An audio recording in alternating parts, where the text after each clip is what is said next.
say life begins outside your comfort zone. They forgot to mention that it tastes better there too. I'm Hannah Howard, and this is Scoop du Jour. So how many cheeses can you name off the top of your head? Off the top of my head, oh God, I don't know. Should I name them? provolone, Velveeta, does that count? Is that real cheese? That counts. Blue cheese, goat cheese, the Parmigiano Reggiano, the Asiago cheese, ricotta, Comté, pecorino, Gouda, Roquefort. the buffalo mozzarella cheese, That one with the G that I can never pronounce? Gruyere, Yes, thank you. damn, burrata, Wow, you're good. mozzarella, I cook. Cheese is magic. Whether it's ooey and gooey, or funky and stinky, cheese makes people happy. You don't have to be an expert to enjoy really cool, wonderful cheese. To find the perfect striking cheeses, I'm going to Marie's Cheese on 254 Bleecker Street in the West Village. Today's comfort expanding dishes: mac and cheese, grilled cheese, and fondue.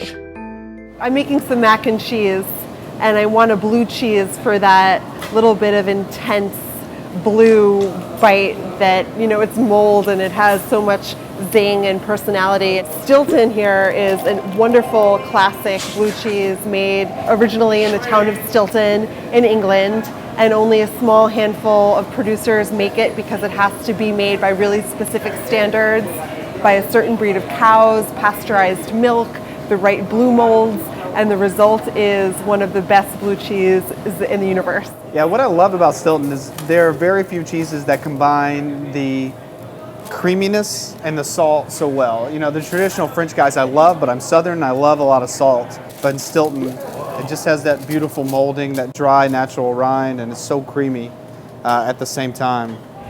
I love the taste of melted cheddar. It has a sort of caramelized, rotund, round, rich, voluptuous sweetness to it, and it's also a beautiful melter. I can't figure out what is the right cheddar for my mac and cheese. So we're gonna stick with the traditional English cheddar. This is from Devon, England. It's called Tickler. They call it Tickler because it's so lactic that it kind of tickles your tongue. You'll notice on a really good cheddar, when you're eating it, it's so strong, your mouth will water. When you're eating it, you notice you salivating in the back of your mouth, and that's where it's so lactic, it's so acidic from the milk that it's trying to protect your teeth, the enamel on your teeth, and that's when you know you got to have a really good, strong cheddar. This is Springbrook Farm Redding. It's a cheese I really love. It's from Vermont. This Redding is a little bit like a raclette, sort of inspired by an Alpine cheese, and it has a little bit of stink to it, but not too much stink to it.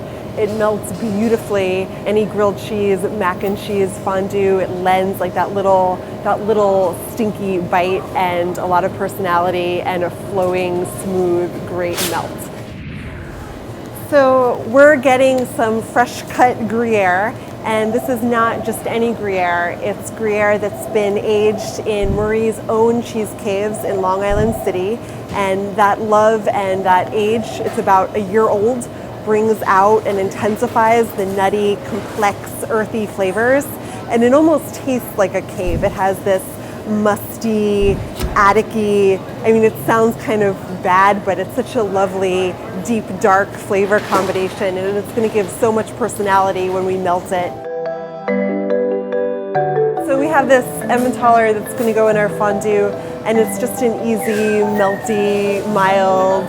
It might be a little boring to serve on its own, but once you start mixing it with some other cheeses and melting it, that boringness turns into tasty, gooey wonderfulness. This is like my birthday. I have a box of beautiful cheeses, and we're gonna go back to my kitchen and get our cheese on.